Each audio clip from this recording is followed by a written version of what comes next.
The CEO's son couldn't speak a word, until the janitor did something that changed everything. She knelt down to his level in the middle of a gleaming corporate hallway, looked into eyes that hadn't met anyone's gaze in 14 months, and simply waited. She didn't push. She didn't demand. She didn't try to fix him. She just waited, as if she had all the time in the world, as if his silence was worth more than any words he could ever say.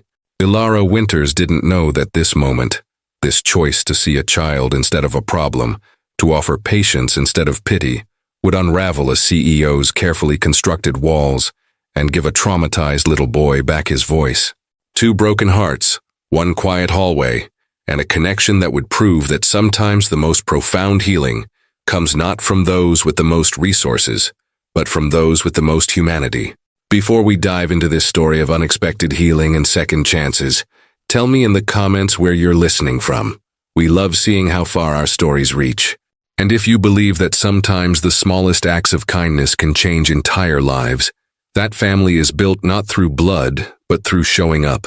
Don't forget to like and subscribe. Now let me take you back to where it all began.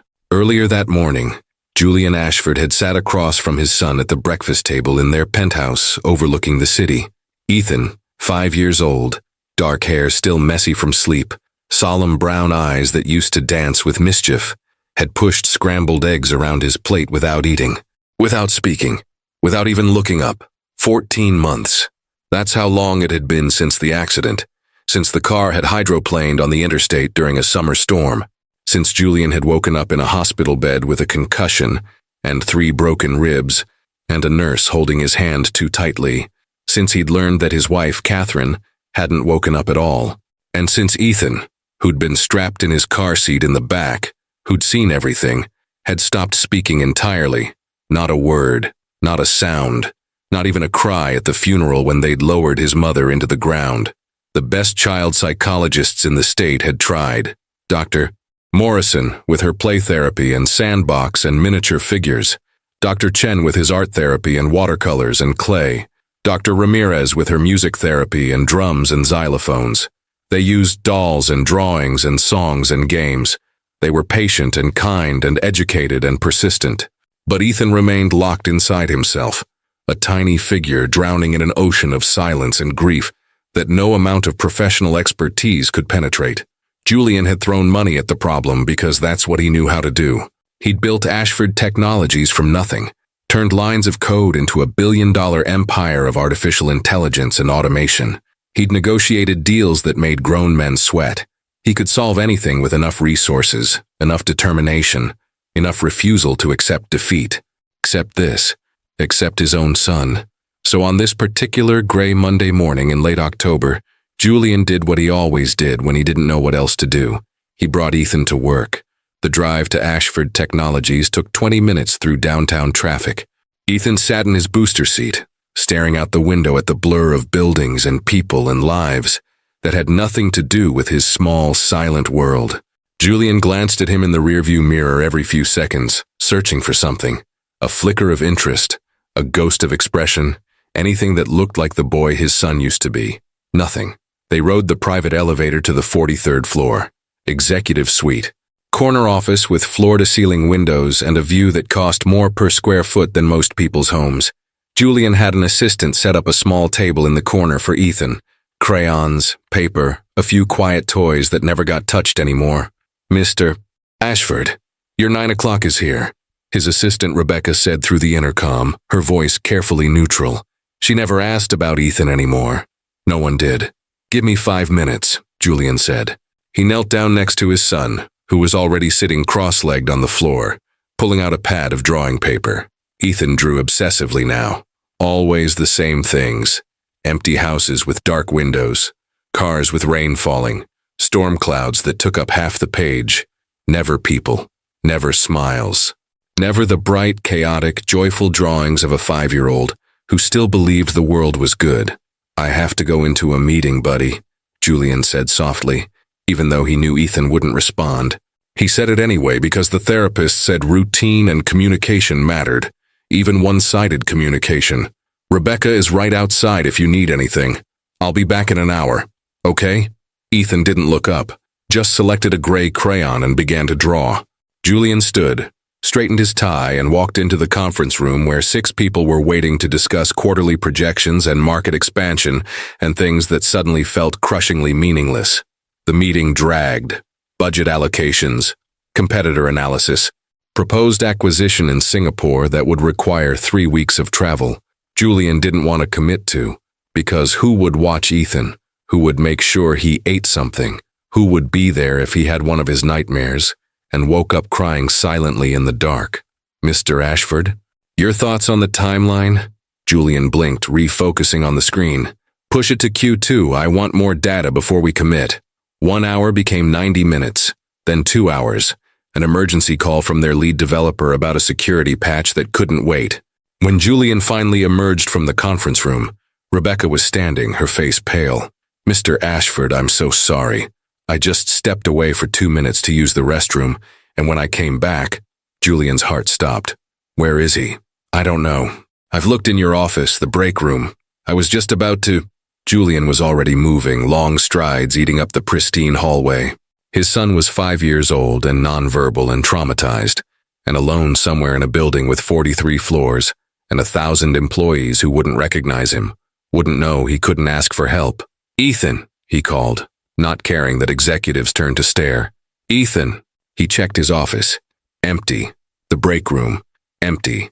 The supply closet, the conference rooms, Then he saw her. Down the hall, past the glass-walled meeting rooms and the modern art that cost more than kindness, a woman was kneeling on the polished marble floor. She wore the pale blue uniform of the janitorial staff, her light brown hair pulled back in a simple bun, and she was at eye level with a small boy who was sitting with his back pressed against the wall, tears streaming down his face in absolute silence. Julian's breath caught.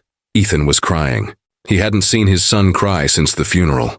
The therapist said it was good if he cried, that it meant he was processing, feeling, releasing.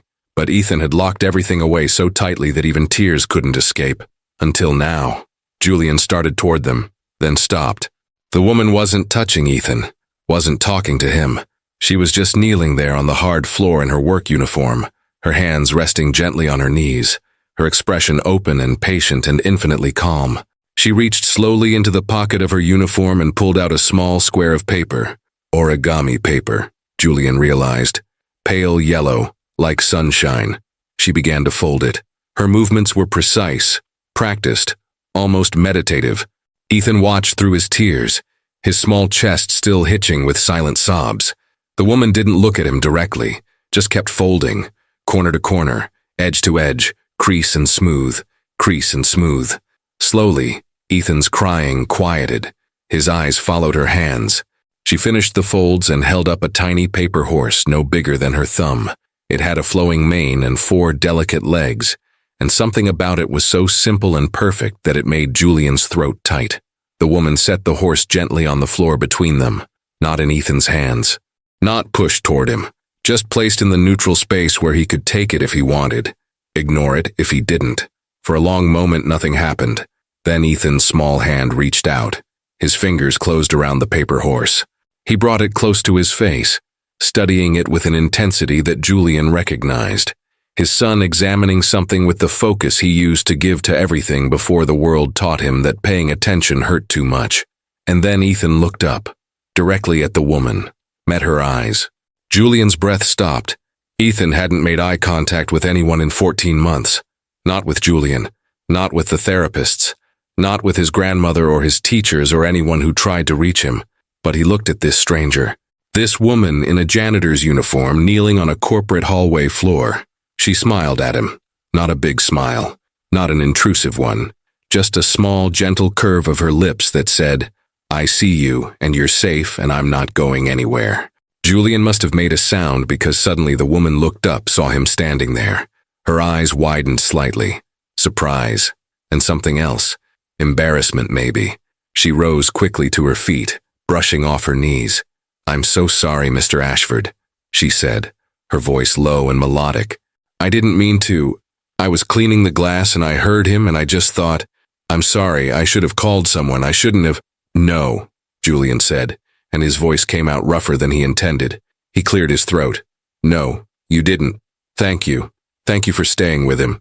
She nodded once, gave Ethan one more soft glance and picked up her cleaning cart. She was leaving. Julian didn't want her to leave. "Wait," he said. "What's your name?" She paused, turned back.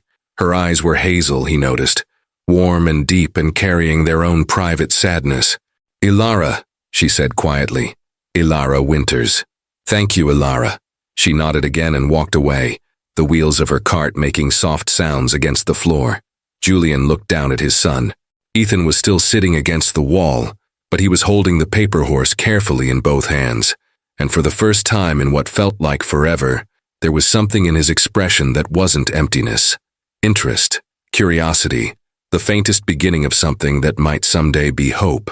That night, after he'd gotten Ethan home and fed him and sat with him until he finally fell asleep still clutching the yellow origami horse, Julian sat at his desk and pulled up the employee directory. Winters, Elara. Night shift janitorial services. 2 years with the company, clean record. No disciplinary issues. No notes of any kind except reliable and thorough.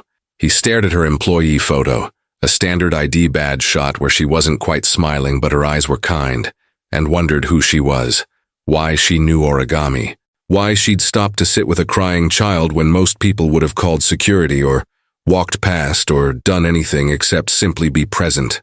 The next morning, Julian brought Ethan back to the office. He told himself it was because the nanny had called in sick and he had meetings he couldn't miss, but that wasn't entirely true. He set Ethan up in the corner of his office again with his crayons and paper, and at 10 o'clock, when he had a break between calls, he walked out to where Ethan sat on the floor drawing, and stopped. Ethan had drawn something new.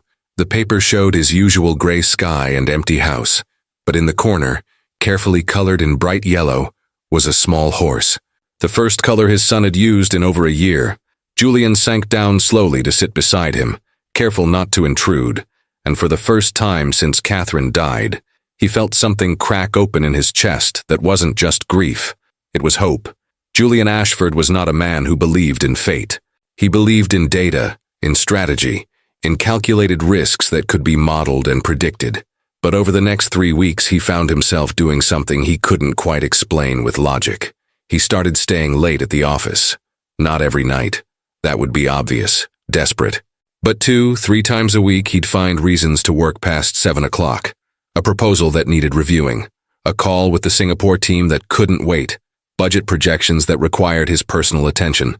All convenient excuses for why he was still in the building when the night shift began at 8. He brought Ethan with him. Ordered dinner from the Italian place downstairs. Pasta for Ethan that usually went half-eaten, whatever Julian could manage to force down while answering emails. They'd eat in his office with the city glittering below them, 43 floors above the noise and chaos, and Ethan would draw his gray pictures while Julian pretended to focus on spreadsheets.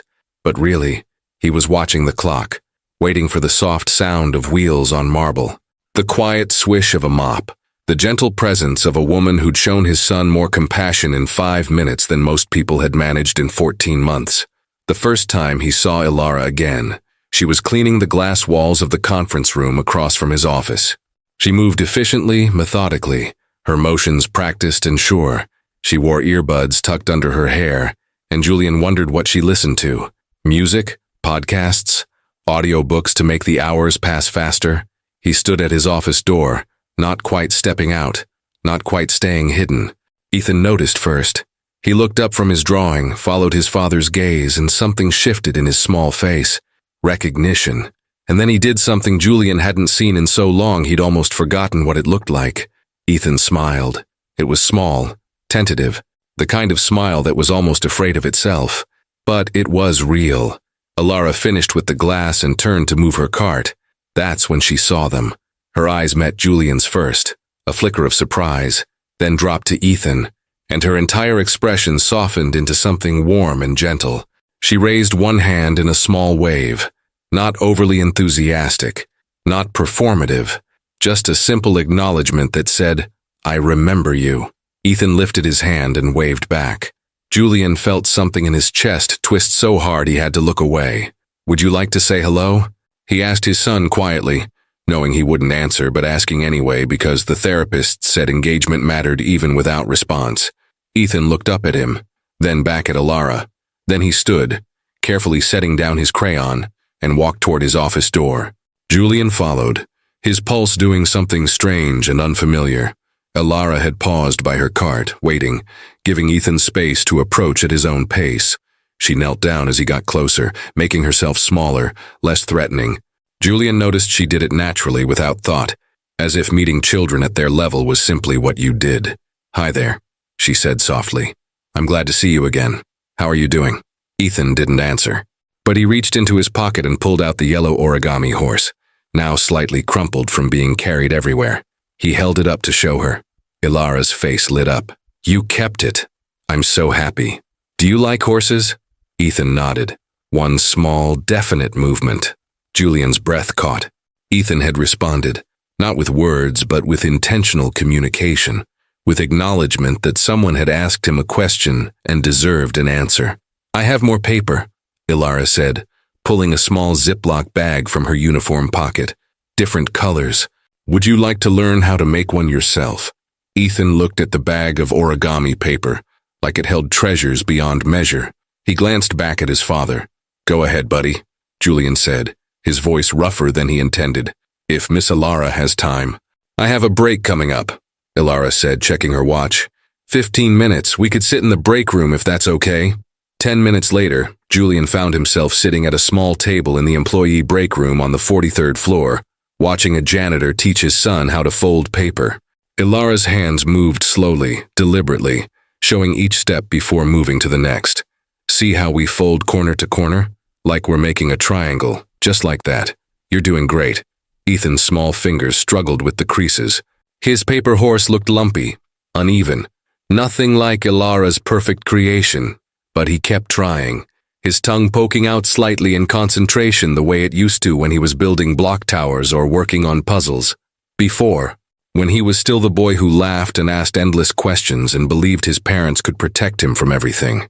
"Don't worry if it's not perfect," Elara said gently. "My first one looked like a potato with legs. It's the trying that matters." Julian smiled despite himself. "I find that hard to believe." She glanced up at him, and for a moment their eyes held. "I learned origami when I was recovering from something difficult," she said quietly. "My therapist suggested it. Something about the repetition, the focus, the creation of beauty from something flat and ordinary. It helped. There was a story there." Julian wanted to ask, but something about the careful way she'd phrased it made him hold back. Ethan finished his horse. It looked like it had been in a terrible accident, all wrong angles and unclear shapes. But when he held it up to show Elara, his eyes were bright with accomplishment. "That's wonderful," she said, and meant it. "Should we make it a friend? How about a bird?" They made a bird, then a butterfly, then a boat. Elara's break ended, but she stayed anyway, and Julian didn't point it out because he didn't want her to leave, didn't want this spell to break, didn't want Ethan to fold back into himself the moment she walked away. It was nearly 9:30 when Elara finally glanced at the clock and sighed. "I need to get back to work. My supervisor gets cranky if I fall behind." Ethan's face fell. The light dimmed. "Hey," Elara said softly, touching his hand briefly. "I work here Tuesday, Thursday, and Saturday nights. Maybe I'll see you again?" Ethan looked at his father. Julian saw the question in his eyes, even though it wasn't spoken. "We could do that," Julian heard himself say, "if you wouldn't mind the company while you work." "I wouldn't mind at all," Elara said, and the smile she gave them both was genuine and warm and made Julian's chest feel strange. That became their routine. Tuesday, Thursday, Saturday nights, Julian found reasons to stay late. He'd work until 8, then bring Ethan out to the hallways where Elara was cleaning. She'd take her breaks with them, teaching Ethan new folds, bringing different colored paper, showing him how to make increasingly complex shapes. A frog that could jump if you pressed its back, a crane with wings that fluttered, a dragon with scales and tail. Ethan collected them all, lining them up on the windowsill in Julian's office like a paper menagerie of hope. And slowly, gradually, other things began to change. Ethan started eating more at dinner. Not everything, but more than the few bites he'd been managing. He'd sit at the break room table with his pasta while Elara ate her own dinner, usually something packed from home, simple sandwiches or leftovers. And even though he didn't speak, there was companionship in the silence. He started sleeping better, The nightmares didn't stop entirely, but they came less frequently. And when Julian checked on him at night, he'd find Ethan curled up with the paper animals arranged carefully around his pillow, like guardians against the dark, and he started looking at people again. Not everyone, not consistently, but sometimes. 3 weeks into their new routine, Julian stayed late on a Wednesday, not one of their usual nights. He told himself it was because he genuinely had work to finish, but he knew better. He was hoping to see her. And at 8:15, when he heard the soft sound of her cart in the hallway, something in him settled in a way he didn't want to examine too closely. "This is a surprise," Elara said when she saw them. "Wednesday isn't usually your night." "Board report due Friday," Julian said, which wasn't entirely a lie. Ethan was good about coming along. Ethan was already digging in his backpack, pulling out the paper zoo he'd brought from home. He spread the animals on the floor between them. 17 creatures now, some barely recognizable, but all precious. "You've been practicing," Elara said, delighted. "These are wonderful, Ethan." He beamed, still silent but beaming. "I should let you work," Julian said, though he didn't want to. "We're probably distracting you." "Actually," Elara said, glancing at her watch, "I haven't taken my break yet. Do you have time for coffee? Real coffee, not the sludge from the machine here. There's a good cart on the ground floor that stays open late." Julian knew he should say no. Knew this was crossing a line from grateful CEO thanking an employee to something else. Something that felt dangerously like wanting her company for reasons that had nothing to do with his son. "Coffee sounds great," he heard himself say. They took the elevator down together. Ethan stood between them, holding his paper crane carefully in both hands. The elevator was empty except for the three of them, and Julian was acutely aware of how close Elara was standing. The faint scent of something clean and simple. Soap, maybe, or vanilla. The coffee cart was run by an elderly man named Santos, who knew Julian by sight but raised his eyebrows when he saw him with a woman who clearly wasn't from the executive floor. "Regular black for me," Julian said. "Elara, decaf latte, please. And do you have hot chocolate?" "For the little man?" Santos smiled at Ethan, who ducked behind Julian's leg. "One hot chocolate coming up. Extra marshmallows?" Ethan peeked out and nodded. They sat on a bench in the building's atrium, the fountain making soft splashing sounds in the background. Ethan sipped his hot chocolate and watched the water while Julian and Elara talked. Really talked. Not just logistics about origami or schedules. Real conversation. "How long have you worked here?" Julian asked. 2 years. "I started in the daytime crew, but night shift pays a little better, and the hours work better with my other job." "Other job?" She nodded. "I work at a community center in the mornings, in the children's program. It doesn't pay much, but I love it." Of course she did. Of course she spent her mornings with children who needed her, her nights cleaning offices so she could afford to work a job that fed her soul instead of just her bank account. "That must make for long days," Julian said carefully. "Sleep is overrated." She smiled, but there was something sad behind it. "I don't mind being busy. It helps." "Helps with what?" She looked at him for a long moment, and Julian saw her weighing whether to share, whether to trust this CEO she barely knew with something real. "I lost someone," she said finally. 2 years ago. Staying busy helps me not think about it too much." The someone, Julian suspected from the way her hand drifted unconsciously to her stomach, was probably not just someone, but an unborn child. The kind of loss that didn't have closure or funerals or public acknowledgement, but that carved holes in you anyway. "I'm sorry," he said quietly. "Thank you." She sipped her coffee. "What about you?" "Ethan's mother? Car accident. 14 months ago. I was driving. We hit a patch of water and I lost control." He stared at his coffee. "Catherine died on impact. Ethan was in the back. He saw everything." Oh, Julian. His name on her lips felt intimate, personal. That's why he doesn't speak. The doctors call it selective mutism, trauma-induced. They say he'll talk when he's ready, when he feels safe enough. Julian's jaw tightened. "But it's been over a year. How long does he have to wait to feel safe?"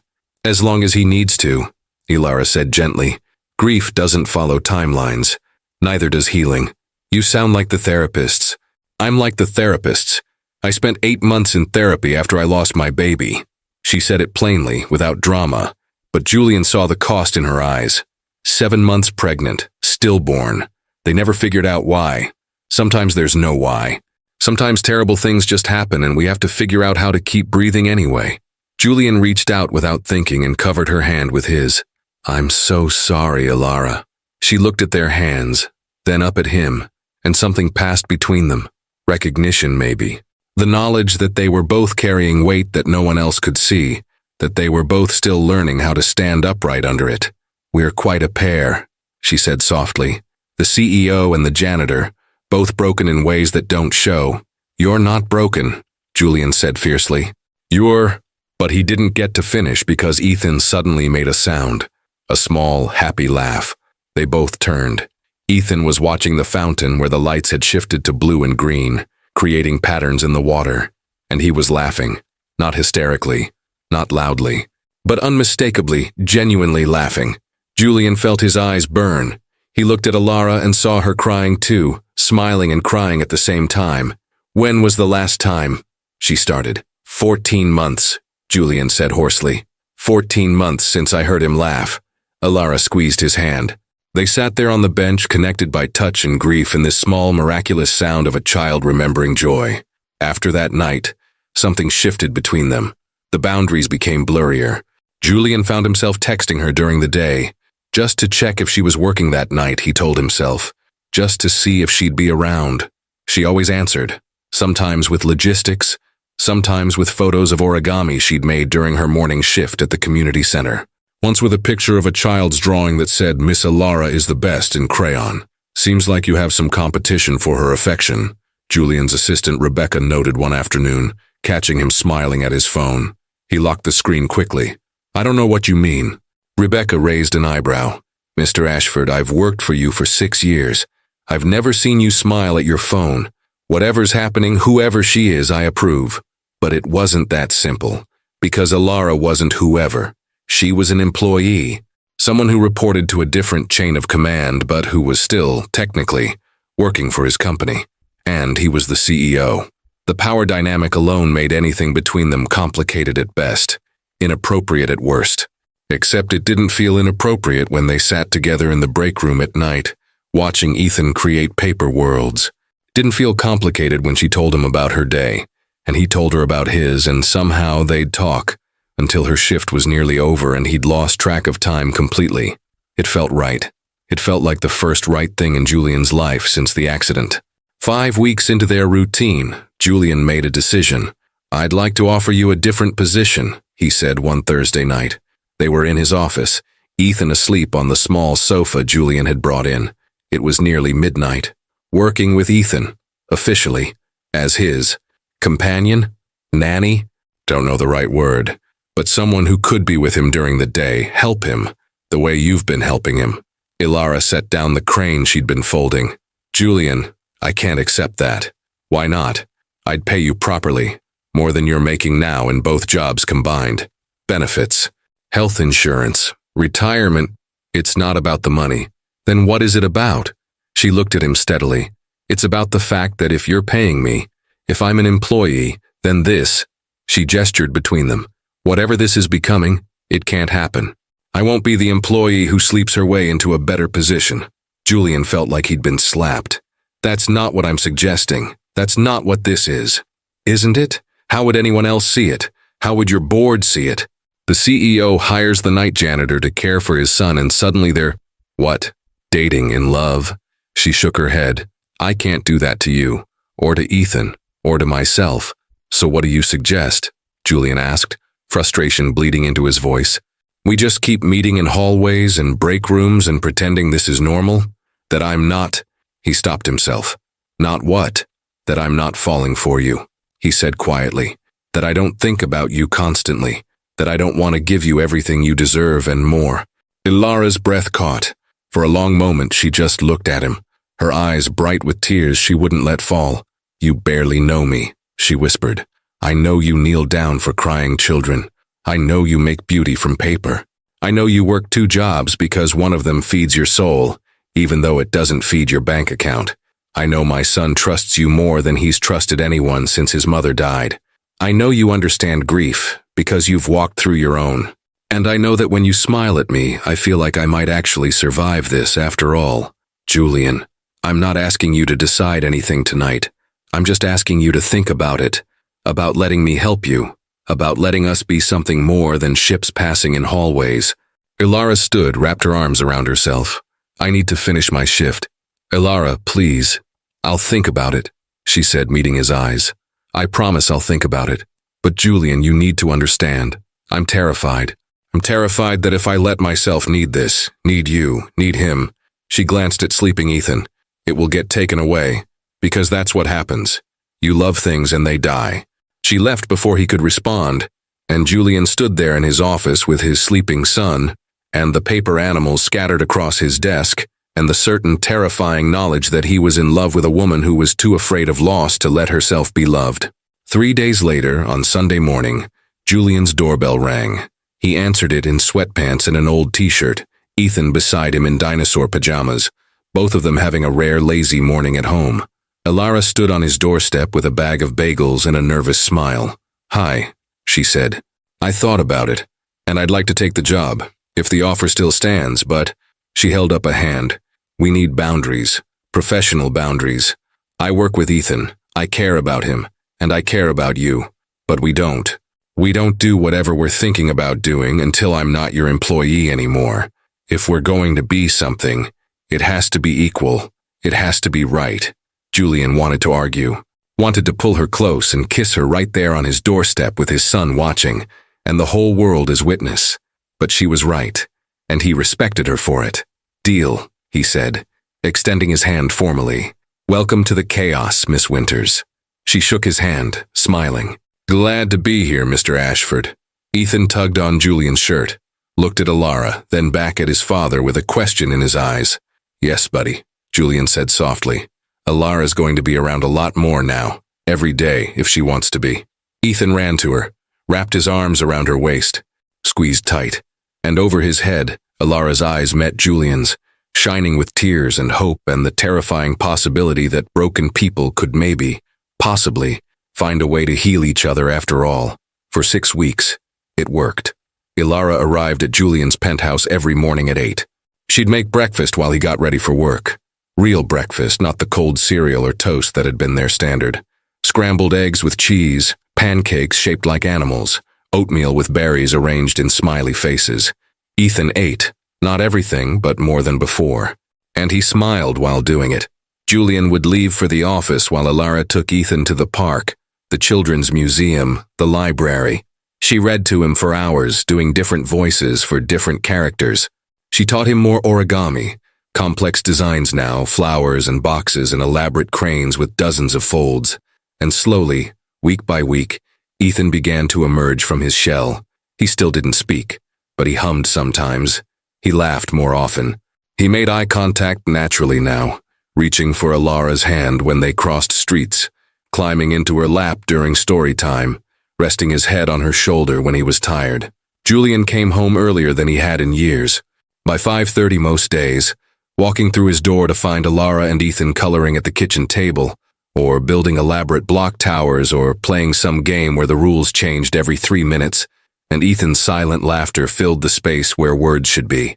They'd have dinner together, the three of them, like a family, except Julian and Elara maintained their boundaries, professional, careful, no lingering touches, no moments alone that could become something more. They were co-workers, he told himself. She was his employee. They were doing this for Ethan, but God, it was hard. Hard when she'd laugh at something Julian said and her whole face would light up. Hard when she'd look at him across the dinner table with warmth in her eyes. Hard when they'd both reach for something at the same time, and their hands would brush and the air would crackle, with everything they weren't allowing themselves to feel. You're torturing yourself, his best friend Marcus told him over lunch one Wednesday. Just tell her how you feel. And she doesn't want that. Not while she works for me. Then promote her, give her a different position, something that doesn't report to you. She'd see through it, and she'd be right. I can't manipulate the situation to get what I want, even if what you want is good for everyone involved. Julian didn't have an answer for that. The first crack in their careful arrangement came on a Tuesday afternoon. Julian was in a meeting when his phone buzzed. A text from Elara. Can you come home? Not an emergency, but soon. He made excuses, left early, drove too fast through downtown traffic. When he burst through the door, heart pounding, He found Elara and Ethan on the living room floor. Ethan was crying, not silently, but with actual sounds, hiccuping sobs that shook his small frame. What happened? Julian dropped to his knees beside them. We were at the park, Elara said quietly, her hand rubbing circles on Ethan's back. Another little boy fell off the swing. There was blood, not serious, but Ethan saw it and she didn't need to finish. The accident, his mother bleeding. Trauma triggered in an instant. Julian reached for his son, but Ethan turned away, burrowing deeper into Elara's arms. It shouldn't have hurt. Ethan was upset. He wanted comfort from the person he was with. It made sense, but it hurt anyway. The feeling that his son was choosing her over him. That Julian was being replaced in the one relationship that was supposed to be unbreakable. Hey, buddy, Julian tried again, keeping his voice gentle. Dad's here. It's okay. But Ethan just shook his head, clutching Elara's shirt in his fists. He's scared, Elara said softly. Give him time. Julian sat back on his heels, feeling useless, feeling like he'd failed at the one job that mattered most. An hour later, Ethan finally calmed. He fell asleep on the couch, exhausted from crying. Elara covered him with a blanket and then turned to find Julian standing at the window, staring out at the city. Julian, I'm glad he has you, Julian said without turning around. I'm grateful I am, but sometimes I look at you two together and I wonder if he even needs me anymore. Elara crossed to him, stood beside him at the window. He needs you. You're his father. But you're the one he turns to when he's hurting. You're the one he trusts. Julian stopped, swallowed hard. You're the one he loves. He loves you too. He just doesn't know how to show it right now. Grief is complicated for adults. For a 5-year-old who watched his mother die, it's impossible. He's afraid that if he loves too openly, he'll lose again. So he's protecting himself the only way he knows how. By pulling away from me. By testing whether you'll stay. Whether you'll keep loving him even when he can't give you what you need in return. Julian looked at her then. Really looked at her. You're not just talking about Ethan, are you? Elara's breath hitched. I should go. My shift ended an hour ago. Stay, Julian said. Please, I'll order dinner. We can watch a movie. Just stay. She did. They ordered Thai food and watched a kids' movie with Ethan curled between them on the couch. And when Ethan's hand reached out in sleep to hold both of theirs, bridging the gap between them, Julian felt his heart crack open with longing and fear in equal measure. The second crack came in the form of a woman Julian hadn't seen in 3 months. Helena Sterling, Catherine's younger sister. A corporate lawyer with ice in her veins and a ledger where her heart should be. She showed up unannounced on a Saturday afternoon. Julian answered the door to find her standing there in designer clothes and perfect makeup, and an expression that said she was here for business, not family. Helena. This is unexpected. May I come in? He stepped aside. Through the doorway to the living room, he could see Elara sitting on the floor with Ethan, teaching him a card game. Helena saw them too. Her expression hardened. Who is that? Her name is Elara. She works with Ethan. Works with him how? She's his nanny, companion, therapist of sorts, though she's not licensed. She's the janitor. Helena's voice was flat. I had you investigated, Julian. When I heard you'd hired someone new to care for my nephew, I wanted to know who. Imagine my surprise when I discovered you'd promoted your night cleaning staff to a position making 6 figures. Julian's jaw tightened. What I pay my employees is none of your concern.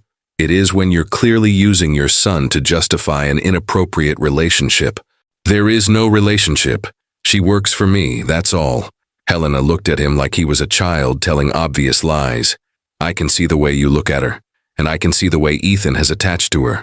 What happens when this little fantasy ends, Julian? When she quits or you fire her or whatever inevitably happens? Ethan loses another mother figure. More trauma, more therapy, more years of silence. That's not going to happen. You can't promise that. You can't promise anything. Helena's voice softened slightly, and for a moment Julian saw actual concern beneath the ice. I loved my sister, and I love that boy in there. I'm not trying to hurt anyone, but I'm watching you spiral into something that could damage him further.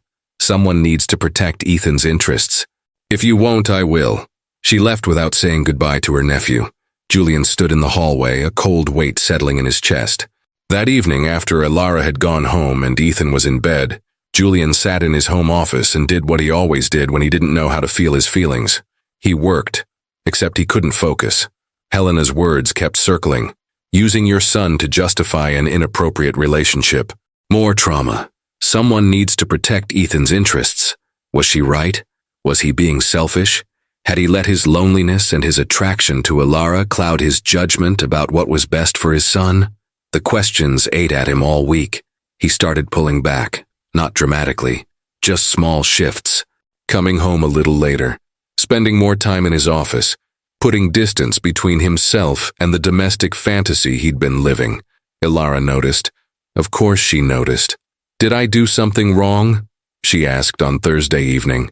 They were cleaning up after dinner while Ethan watched a show. No, you're perfect. You're doing everything right. Then why do I feel like you're avoiding me? Because I'm falling in love with you and it's terrifying. Because my dead wife's sister thinks I'm using my son to justify wanting you. Because I don't know if I'm being selfish or brave or just desperately lonely. I've been busy at work, he said instead. It's not personal, but it was personal, and they both knew it. The breaking point came 2 weeks later. Julian had a corporate gala. Black tie, mandatory attendance, schmoozing with investors and partners. He'd planned to skip it. He always skipped these things now. But Helena had been right about one thing.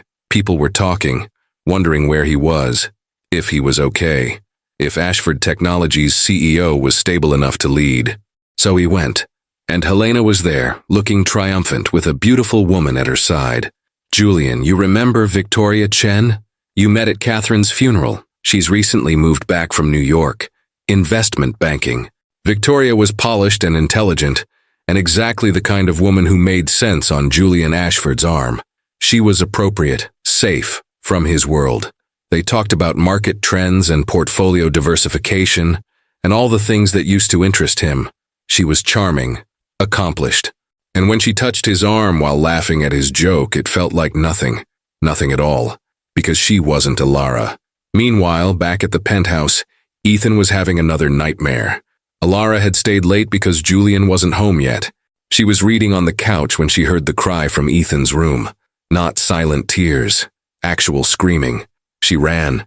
Ethan was thrashing in his bed, tangled in sheets, sobbing words she couldn't understand. She gathered him up, held him close, rocked him like she'd done 100 times.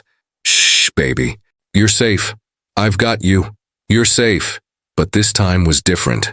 This time Ethan was crying so hard he couldn't breathe, and when he finally calmed enough to speak, when the first clear words came out of his mouth in over 15 months, they shattered her heart. Don't go, he whimpered against her shoulder. Please don't go like Mommy, please don't leave me. Elara froze. These were his first real words, first real sentence, and they were about loss, about fear, about his certainty that everyone he loved would abandon him. I'm not going anywhere, she whispered. I promise, I'm right here. Promise? His voice was so small, so broken. I promise.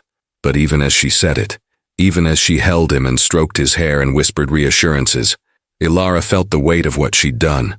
She'd let herself become essential to this child. She'd let him attach to her so completely that he couldn't imagine life without her. And what Helena had said was true. What happened when this ended? What happened when Julian met someone appropriate, someone from his world, someone who made sense? What happened to Ethan when Elara had to leave? When Julian came home at midnight, smelling of expensive cologne and champagne, he found Elara still on the couch. She'd stayed because Ethan had asked her to, because she'd promised. He spoke, she said without preamble. Full sentences. He said, don't go and don't leave me, and Julian, he was so scared. He's terrified everyone he loves will disappear. Julian sank onto the couch beside her, exhaustion written in every line of his body. That's wonderful, that he spoke. We should celebrate. Should we? Elara turned to look at him. Because I keep thinking about what happens next, when you decide you don't need me anymore. When you meet someone appropriate. When what? When I stop being in love with you? The words hung in the air between them. Julian, I'm in love with you, Elara. I've been in love with you since you sat on that hallway floor with my son and just existed with him. I know it's complicated. I know it's messy. I know you're my employee and there are rules and appearances and 1,000 reasons why this is a terrible idea, but I'm in love with you anyway. Elara stood up, wrapped her arms around herself. You can't be. I am. Julian, look at your life. Look at what you have. You need someone who fits into this world. Someone polished and educated and appropriate. Not a janitor who barely finished community college. Not someone who lost a child and learned to transform that grief into compassion. Not someone who works 2 jobs because one of them matters more than money. Not someone my son trusts more than anyone else on earth. Julian stood too, crossed to her. You keep saying you're not enough, but Elara, you're everything. And what happens when you realize I'm not? When the shine wears off and you see who I really am? When Ethan, her voice broke, when Ethan has to watch another person he loves walk away because I'm not strong enough to stay? Why are you so certain you'll leave? Because everyone leaves. The words tore out of her. My baby died. My husband left 6 months later because he couldn't look at me without seeing what we'd lost. Everyone I love disappears. So yes, Julian, I'm certain. Because it's what I know. It's what always happens. Not this time. You can't promise that. Watch me. He took her hands, held them tight even when she tried to pull away. I'm not going anywhere, and neither is Ethan. And if you want to leave, if you decide this is too much or too hard or too complicated, that's your choice. But don't leave because you're afraid. Don't leave because you think you're not enough. Because you are, Elara. God, you're more than enough. She was crying now, silent tears streaming down her face. I can't do this. I can't be what you need. You already are. No. She pulled away, grabbed her purse. I need time. I need to think. I can't. She left, walked out into the night without looking back, and Julian stood in his living room, surrounded by the remnants of the family they'd almost become, and wondered if loving someone meant knowing when to let them go, or knowing when to fight like hell to make them stay. The next morning, Elara didn't show up for work. Julian called, texted, left voicemails. Nothing. Ethan sat at the breakfast table staring at the door, waiting for her to come through it. And when Julian finally had to tell him that Elara wasn't coming today, his son looked at him with devastated eyes and whispered 2 words that broke what was left of Julian's heart. You promised. Not Elara. Julian, you promised things would be okay. You promised no one else would leave. You promised. And Julian had failed. Again. That afternoon, while Ethan was drawing in his room, dark pictures again, empty houses again, all the progress erased, Julian found a small envelope that had been slipped under his door. Inside was a note in Elara's handwriting. I'm sorry. I thought I was strong enough for this. I'm not. You and Ethan deserve someone who can stay, someone who isn't broken. Please tell him I love him. That leaving has nothing to do with him and everything to do with me. I'm so sorry. And tucked in with the note was a single paper crane, perfectly folded, with 3 words written on one wing in tiny letters. Please don't go. Ethan's handwriting, Ethan's words. The first thing he'd written since his mother died. A message for Elara. A plea from a child who'd already lost too much. And Julian knew, standing there with that paper crane in his hands, that Helena had been right about one thing. Someone did need to fight for Ethan's interests. But it wasn't Helena. It was him. And he needed to fight for Elara's heart too. Because she was worth fighting for. They both were. Even if it meant risking everything, especially if it meant risking everything. Julian didn't sleep that night. He sat in his living room with Ethan's paper crane in one hand and his phone in the other, staring at Elara's contact information like it held the answers to questions he didn't know how to ask. At 3 a.m, Ethan appeared in the doorway, clutching his blanket, eyes red from crying in his sleep. Can't sleep, buddy? Julian asked softly. Ethan shook his head, walked over and climbed into Julian's lap, something he hadn't done in months, maybe longer. Since before Catherine died, when life was simple and safe and no one he loved disappeared without warning. They sat together in the dark, father and son, both grieving the absence of a woman who'd taught them it was possible to feel again. I miss her too, Julian whispered into Ethan's hair. And I'm going to fix this, I promise. Ethan pulled back, looked at him with those solemn brown eyes that held too much understanding for a 5-year-old. Promise, he whispered. His voice was scratchy from disuse and crying, but it was there, real, present. I promise. The next morning, Julian called his assistant. Clear my schedule for today, everything, reschedule it all. Mr. Ashford, you have the board meeting at 10 and the investor call at, I don't care, clear it. He made breakfast for Ethan, burned the pancakes, served them anyway.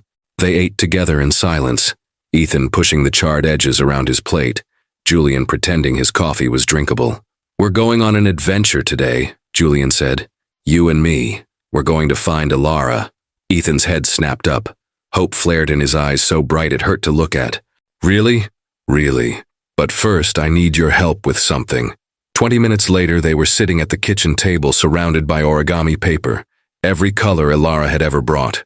All the sheets she'd left behind, organized in neat stacks like a rainbow of possibility. "We're going to make her something," Julian said. "Something that shows her we need her, that we want her to come home." "What do we make?" Ethan asked, his voice still quiet but growing steadier.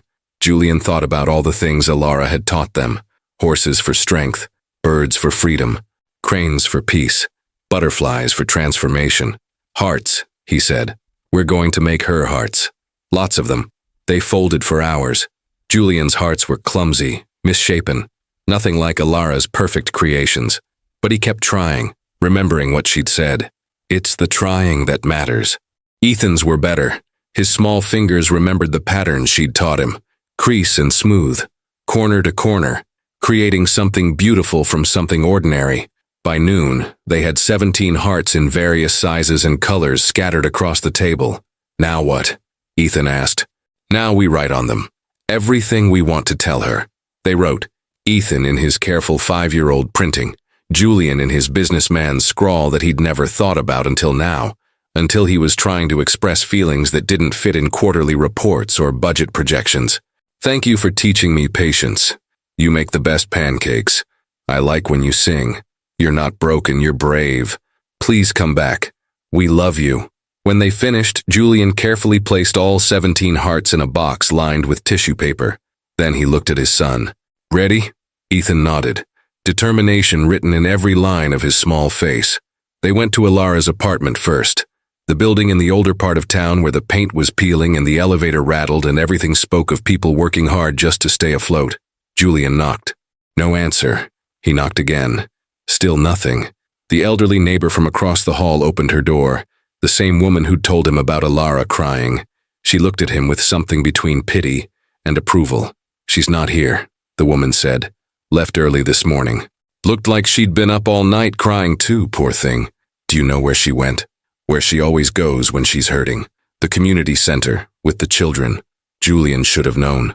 The Riverside Community Center was a squat brick building in a neighborhood that had seen better days. The sign outside advertised after-school programs, adult literacy classes, and free breakfast for anyone who needed it. Inside, it smelled like industrial cleaner and hope. Julian asked at the front desk. The receptionist, a kind-faced woman in her 60s, pointed toward the back. "She's in the playroom. But sir, we're in the middle of activities. Maybe come back? It's important," Julian said. "Please." Something in his voice must have convinced her. She nodded toward a hallway. Julian took Ethan's hand. They walked past bulletin boards covered in children's artwork, past doors with handmade signs for different programs, until they heard it. Singing. Elara's voice, soft and melodic, leading a group of children in a song about clouds and rain and sunshine coming after storms. Julian stopped at the doorway, looked in. She was sitting on the floor in the center of a circle of children. 8 or 10 of them, ranging from about 3 to 7 years old. She wore jeans and an old sweatshirt, her hair pulled back in a messy ponytail, no makeup, eyes slightly red but smiling as she sang. She looked beautiful. She looked like home. One of the children noticed Julian and Ethan first. "Miss Elara, there's people here." Elara looked up. Her eyes met Julian's, then dropped to Ethan. All the color drained from her face. "Julian, what are you?" But Ethan was already moving. He walked straight through the circle of children, climbed into Elara's lap, and wrapped his arms around her neck. "You left," he said, his voice muffled against her shoulder.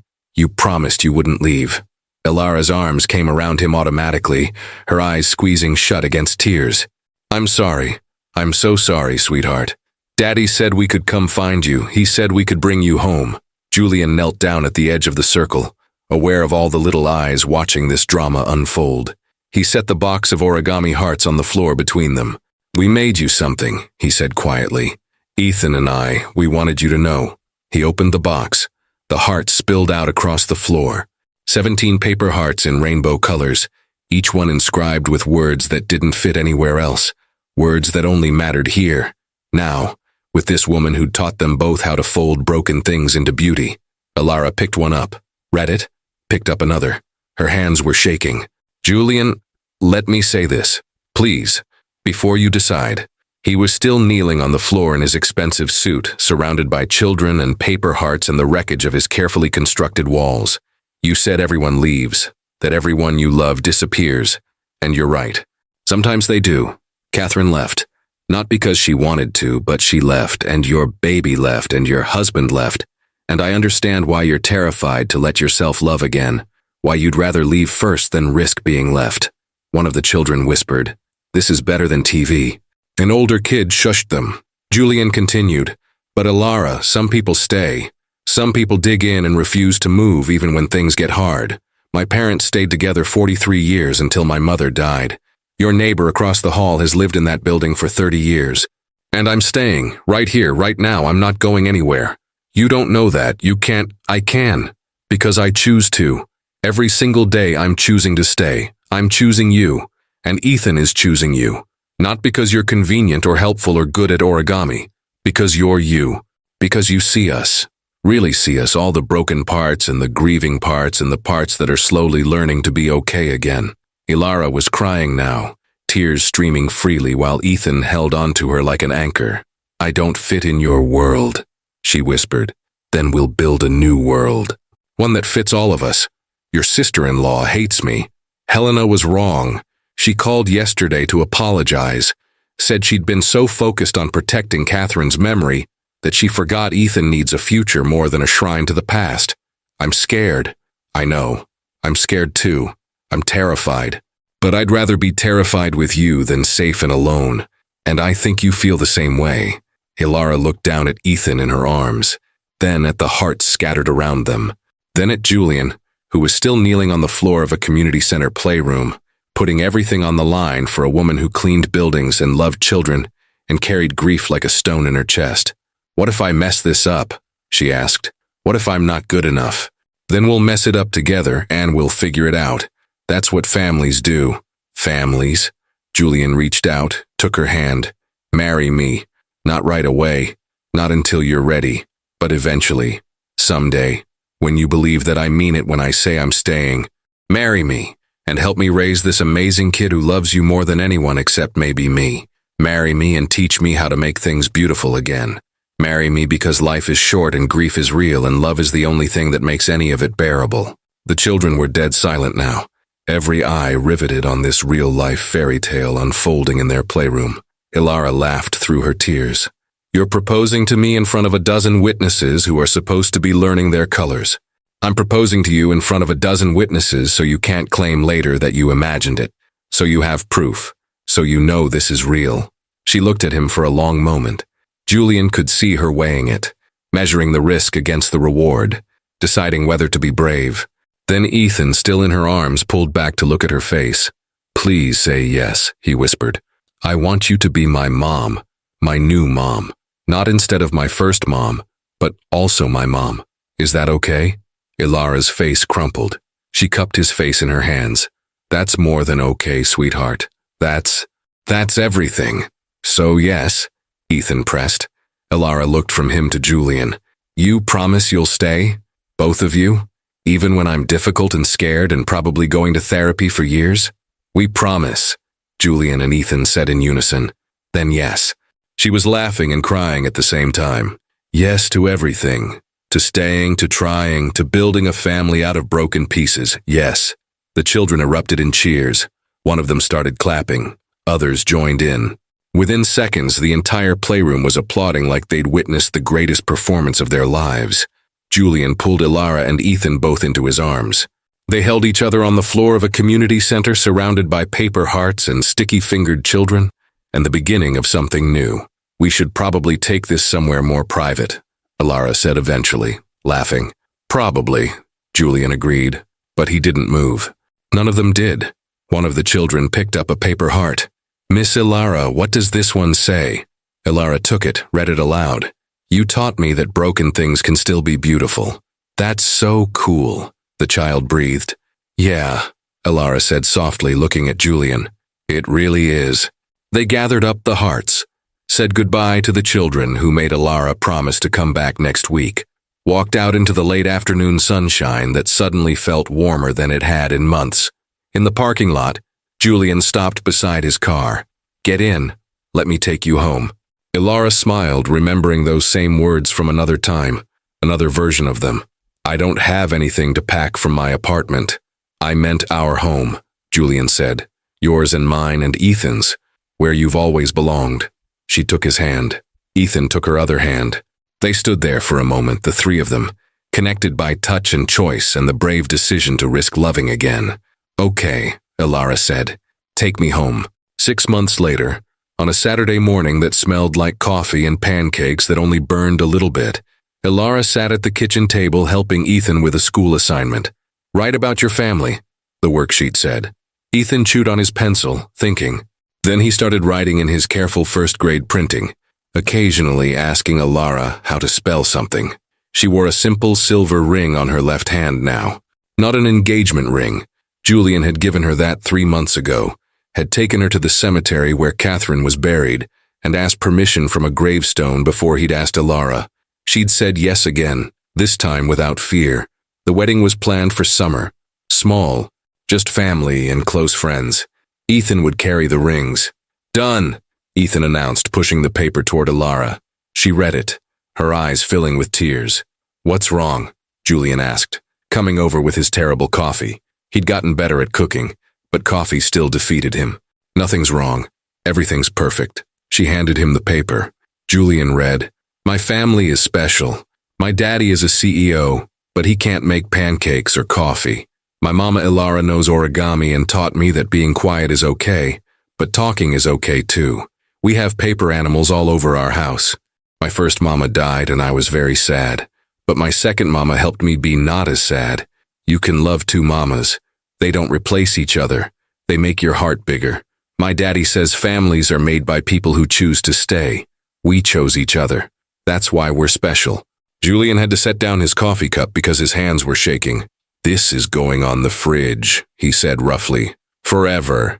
Forever is a long time, Elara teased gently.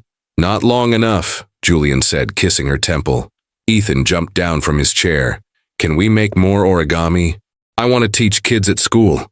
That's a wonderful idea, Elara said. What should we make? Hearts, Ethan said immediately, because that's what you gave us. A bigger heart.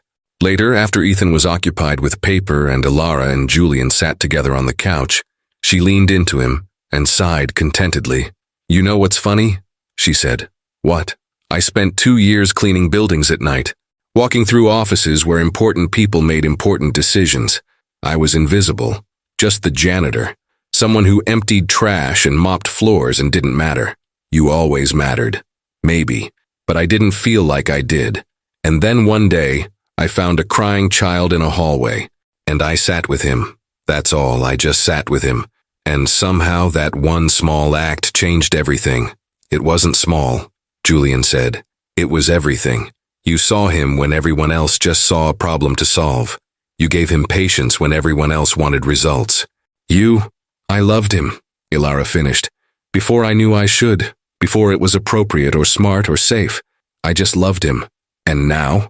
She smiled, reached up to touch his face. Now, I love you both. Completely, terrifyingly, without reservation. Not so terrifying anymore? Oh, it's still terrifying. I wake up sometimes convinced this is a dream, that I'll blink and be back in my apartment alone.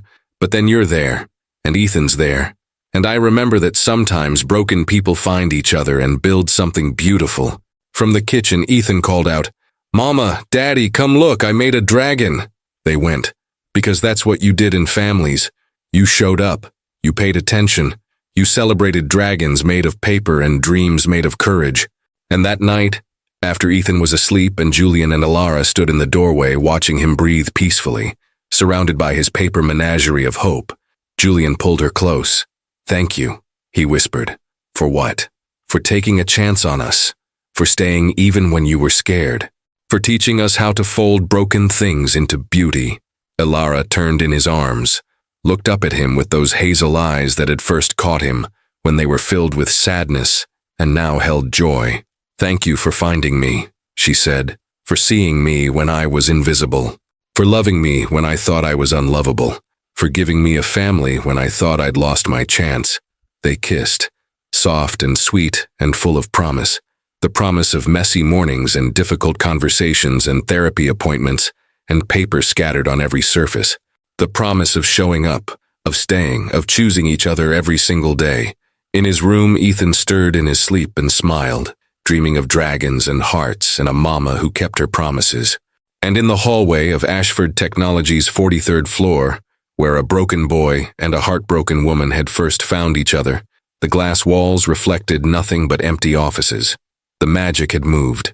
It lived in a penthouse now, in breakfast conversations and origami lessons, and the brave, messy, beautiful work of building a family from the scattered pieces of broken hearts.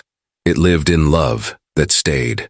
Sometimes the most extraordinary transformations begin with the smallest acts of kindness. A woman kneeling in a hallway, a paper horse folded with patience, a choice to sit with someone's pain instead of trying to fix it. Elara didn't have money or status or credentials. She had something far more powerful. She had presence. She had compassion. She had the courage to see a hurting child and simply stay. And that changed everything. This story reminds us that healing doesn't always come from those with the most resources.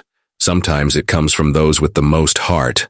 That family isn't defined by blood or circumstance, but by the people who choose to show up, day after day, even when it's hard. Especially when it's hard. We all carry broken pieces, grief that won't heal on anyone else's timeline, fears that whisper we're not enough, scars that make us want to run before we can be left again. But maybe, just maybe, those broken pieces are what make us capable of recognizing brokenness in others, of offering the kind of love that doesn't demand perfection, only presence. If this story touched your heart, if you believe that the smallest acts of kindness can change entire lives, please like this video and subscribe to Soul Threads Stories. We're building a community of people who believe in second chances, in chosen family, in the transformative power of simply showing up for each other. Drop a comment and tell us, have you ever had someone enter your life at exactly the right moment? Someone who saw you when you felt invisible? Thank you for being part of our Soul Threads Stories family. Until next time, remember that broken things can still be beautiful, and love that stays is the bravest kind of all.